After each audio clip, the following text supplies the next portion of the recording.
smart, curvy, and has a voice that will put you in a state of euphoria. Toolz is sizzling. One word to describe Toolz: chocolate. Dark, caramel, sweet, fruits, nuts, everything together. Just chocolate, like, great. A word to describe Toolz would be amazing. Toolz is Voltron. Being one of the most recognized personalities in the Nigerian broadcast scene, she adds flair to her presenting, and that makes her stand out. I think she's good at what she does. I think she's creative. I think she puts her mind and her soul to it. She's very dedicated. She's such a stickler. She stresses out over work, and I don't mean like, oh, there's too much work, I'm overwhelmed. Is Toolz curvy or fat? I would say she's curvy. I think I seen them hips. Oh my gosh. Oniru, popularly known as Toolz, is Nigeria's favorite radio superstar. We share her story, the ups, downs, and bounce backs here on Sisi.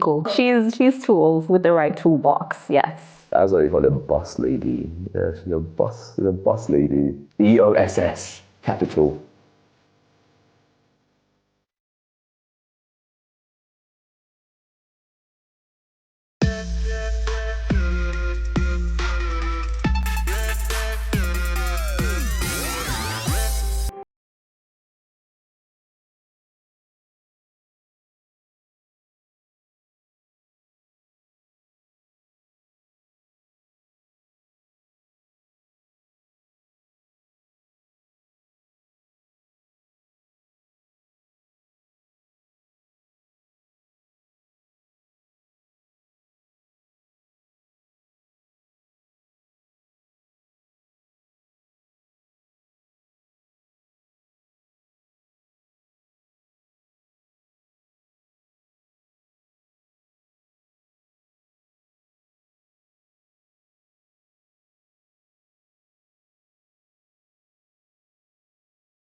Called Tolu. And it was like Tolu. I'm like, who's this Tolu? But I actually didn't know what she was or who she was. I just knew there was this girl called Tolu, and she was this amazing girl, really loyal, really giving, amazing energy kind of stuff. I don't think with Tolu there's a line between working relationship and friendship. You are her friend first. You are her friend full stop, and she will always have your back. And the second we met, it just felt like, I don't know, I never felt like a colleague, I guess. I don't know if other people feel that way, but she literally embraces you and takes you in the second she meets you. And then when I met her, I was like, oh, so you're the famous Tolu I've been hearing about. And then, of course, I got to know more about her work and when she moved to Lagos, and obviously her being an OAP and then going by Toolz, not Tolu. So yeah, but I knew of this amazing person called Tolu way before I knew who Toolz was. Yeah. Well, the first time I ever really noticed Toolz was, I can't remember when exactly, but I do remember seeing a really curvy chick that sounded really amazing. I think it was a magazine shoot, or it was a picture or a photo shoot on Instagram, where she had this really cute fringe, and then she had a curvy dress. It was a fringe dress, if I'm right, and then a curvy black dress. I think within a week of us meeting, because I used to live in the same compound as the office, and then she came around to visit me in the little studio flat they gave me. She was like, so how are you eating? I'm like, oh, I just buy whatever I find. And literally the next day she shows up with coolers and coolers of food for me to have in my fridge. And then I was like, it was so emotional because I'm like, I literally just met this person. Well, the growing up part, I know her early stages was from the UK in England. So there's not much to play on in terms of royalty, unless you're, Prince Charles or William or Harry, in a UK royal family.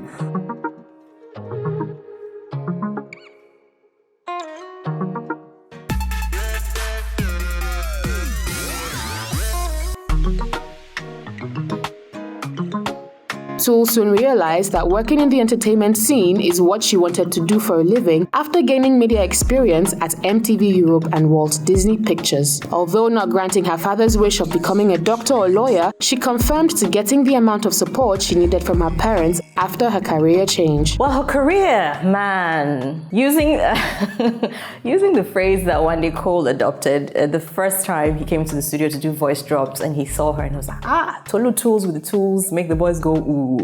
And we still say that till today, and I tease her now, and she doesn't like it, but I tease her with it all the time. It's a good thing that she's from a royal family. It's a good thing that her family has a good name, but it probably gave her some help back in the day. But I think she built her career strongly from herself and the fact that she's, who she is, and she does her work really well. A lawyer, I think to be a lawyer, you have to sort of have this sort of personality, and I can't imagine her being a lawyer. I think she's more, well, although she talks a lot, obviously because of her job on radio. The lawyers talk a lot, maybe the ones that go to court, I don't know. But yeah, I can't actually imagine her being a lawyer or a doctor. If you say growing up, or as regards to her career, do I think it actually helped in her career in any way? I don't think so. Because I feel like she created her niche for herself.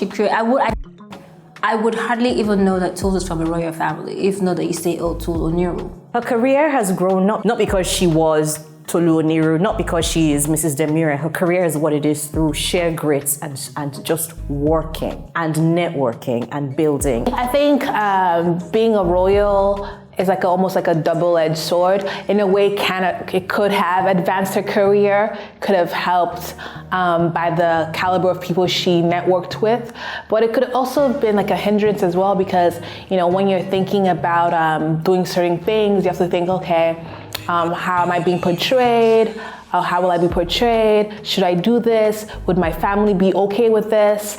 So I think it's one of those things where it could be beneficial, but it could also be overwhelming. So I wouldn't necessarily say, okay, because she's from the royal family, that's why she's successful. And I also wouldn't say it didn't help. So I'm sure it has its pros and cons. In her pursuit for new challenges and desire to change her surroundings, Toolz moved back to Nigeria in 2008. She eventually took the plunge in 2009 and landed herself a radio gig at Beat FM, where she hosts her own radio show, The Midday Show. Although she felt insecure about talking behind the microphone for hours, she overcame her fears and made her show the most sought-after show with her blend of natural humor, passion for music, and her strong entertainment knowledge. I don't see the shy part. I guess maybe because of what she does and how I know her, I don't see the shy part. But I think that sort of comes with every domain you operate in. When you have to go out, you need to be sort of confident and exude this personality that people know you for. And when you're back at home and it's just you and your husband or your family, you're just there and you sort of have to face the reality of what you do. She's shy all the time. All the time. If you ever walk into a room and she's sitting in a corner, people say, oh, she's a snob. No, she's literally shy. I would say she's more confident and more of a bubbly personality than actually being shy. I think at that time when she moved back, it probably was an advantage to her because, people in radio were looking for people who had a certain way they could talk and relate to people. And she had that. So moving back to Nigeria was it was good for her. But I think it's been an amazing journey for her in Lagos, in Nigeria. Well, not just Lagos, around Nigeria. She has definitely been able to significantly add to the industry she operates in. She has definitely been able to touch a lot of lives of people. She has definitely been able to add value. I mean, she gives back, and she's not the kind of person that will give back and announce it on social media because, oh, hey, look what I did. There are lots of things that she does for people. Everything from arranging like community drives or feeding them or sending money. There are people who send their messages asking for money to go to school or whatever, and she just does it on the slide. I imagine she came back and wanted to do politics. She probably would have been frustrated and gone back, because she came back and wanted to, open up a brand or something. She probably would have stayed a longer time before people would know who she is. So she has such a strong voice, beautiful, nice undertones. I think she's amazing on the radio. She captivates attention, and it's very hard for some people to do that without visuals. So I think she's a great OAP, and radio is amazing for her. But she's also, beautiful to look at. Since then, the radio goddess has hosted numerous shows like the first season of Ndani's The Juice, Glow's X Factor West Africa, and was also a judge at the Channel O Music Video Awards, amongst others. With so many achievements and awards in her collection, the radiant on-air personality has achieved what will be presumed as her Nigerian dream: fame, recognition, and the ability to brighten people's day on her radio program.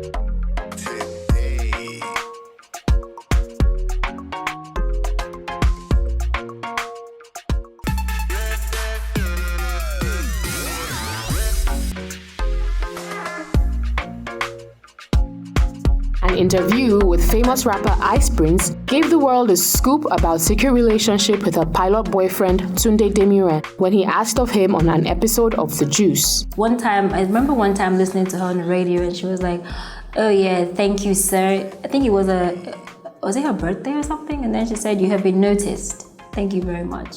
So when that came out, I was like, oh, maybe that was Tunde that sent that flower back in the day, or sent whatever it was then. With the whole relationship stuff, and something which I really do respect from a lot of people in the industry, is the ability to have a private life as well. You're in the public domain every single day. You have to be this person. You have to continue to do good for people.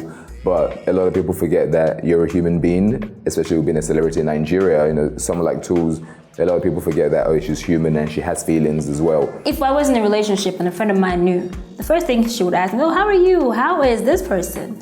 I don't think it was intentional that Ice Prince just let everybody know that she was dating Tunde. So it was kind of something that just happened. If you feel like sharing will make you happier, will make you more whole, please go ahead and do that, because it's your life, right? I don't think anyone should be able to dictate your life.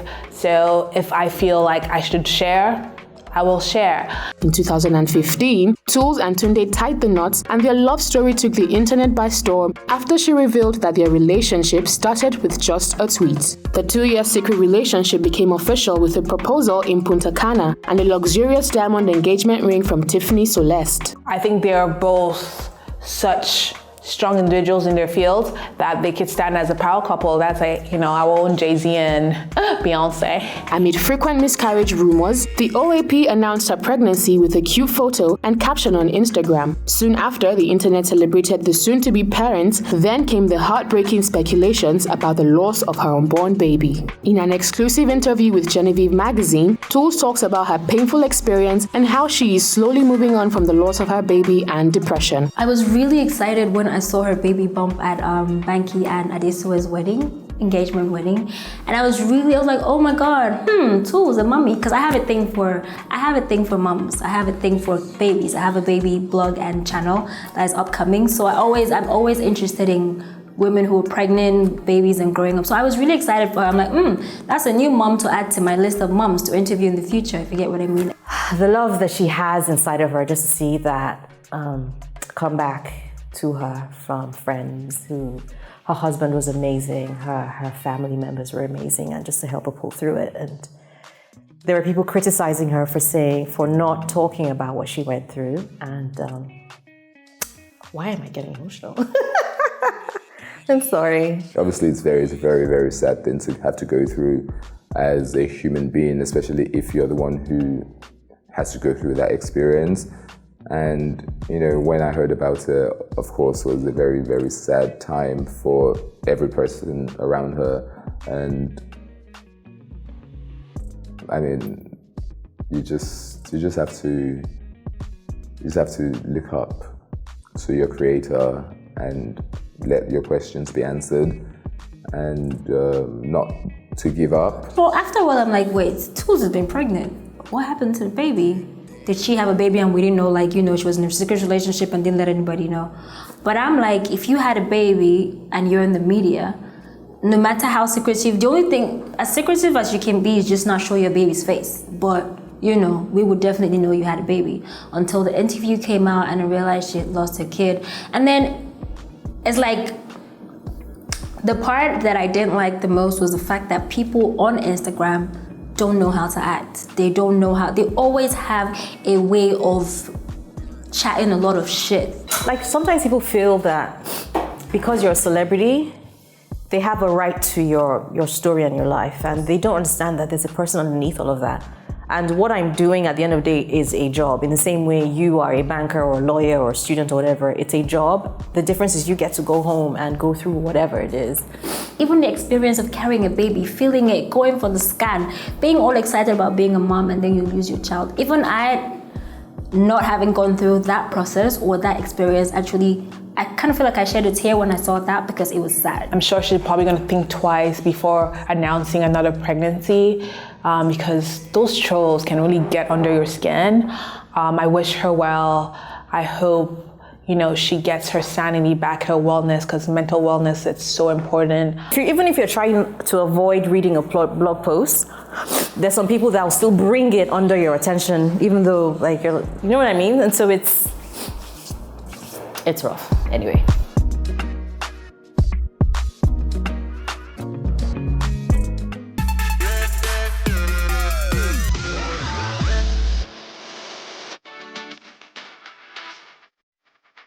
But as a religious person, she decided to embrace her difficulties with peace and always rely on God to help her through hard times. Although fallen, not broken, Toolz stood tall and brought sexy back with her lingerie line for plus-sized women, Sablé. I didn't want to introduce something where you're now spending 70K or 50K just to buy one strap of a bra, and I've seen some of those in Lagos. I always say as an architect, imagine having an architect, this crazy designs, and obviously then you look at what she's doing now with the whole Sablier, the brand she has, Sablier, can't pronounce it properly. That sort of body architecture, isn't it? So I guess that's where the whole architecture thing comes from. I kind of feel like she had the intention of making something for people who are her size, but are also comfortable at the same time.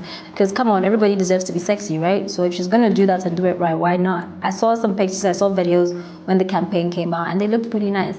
She's very committed to the curvy woman, the curvy life, the African woman. Although the endowed on-air personality admits she disliked her curves as a kid, a body she inherited from her mother, she however learned to love her body and dresses in comfortable clothes and shoes by her favorite shoe designer, Kurt Geiger. Toolz's style will be, I think she's chic and comfortable at the same time. She doesn't go overboard. It has to be comfortable.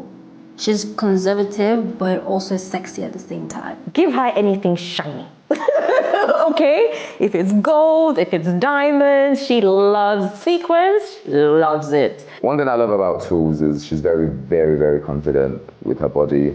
I know you see some pictures online of her hitting the gym and things like that, but she's very, very happy and confident with who she is. And I think that's one of the greatest things you can be as a human being. Now, the first look I've ever that has been my favorite of Toolz, I wish I could find that picture. I really wish I could find that picture. I think she had a fringe on. It's a black and white picture. She was so pretty. That's the prettiest I've seen Toolz. She was so fine in that picture. I feel like I even saved that picture on my phone. I'm not sure, but I feel like I did. It's a black and white picture, and she either had a fringe or a side bang, but it was such a beautiful picture. Without knowing what the future holds for the gorgeous radio personality, we hope that in a few years, Toolz will become a happy mother and all her dreams will come true. We wish her the very best. I feel like radio is going to see a lot more of her. She's probably going to start mentoring people, kids, younger people. Next 5 years, I see her with a beautiful family. I think I'll still be like the baby husband. So I definitely see her being more dynamic, more well-rounded. 5 years from now, I'm hoping she owes me triplets, first of all. I see her probably catering for smaller size girls as well, you know, like expanding the market range from size 0s to size 30s or whatever it is. I don't know what he goes up to.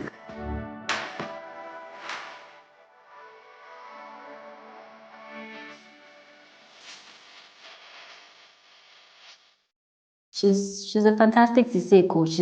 She's someone kids can look up to. She's someone everybody can look up to. Even if you are not a woman who's struggling to look, I'd look up to Toolz because I feel like, you know, she's done so well in her career. So she is absolutely a Sisi coach. I would agree. Absolutely. Toolz is a Sisi coach because she is a real MVP Sisi coach. She embodies all the characters of a Sisi coach. She's Sisi Tolueko. Like, yeah.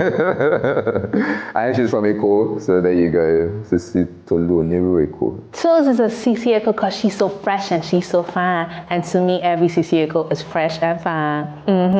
Sisi Echo to me is a woman who is strong and determined, and being fabulous to her isn't just about what she looks like on the outside. It's about the inside. It's about the people she carries with her. It's about success. To her doesn't just mean I'm doing really well, I'm on this platform, but it's about every single person she's sitting on a table with is doing well, and you're helping that person. That to me is a Sisi Echo, and for that, Toolz is most definitely my Sisi Echo.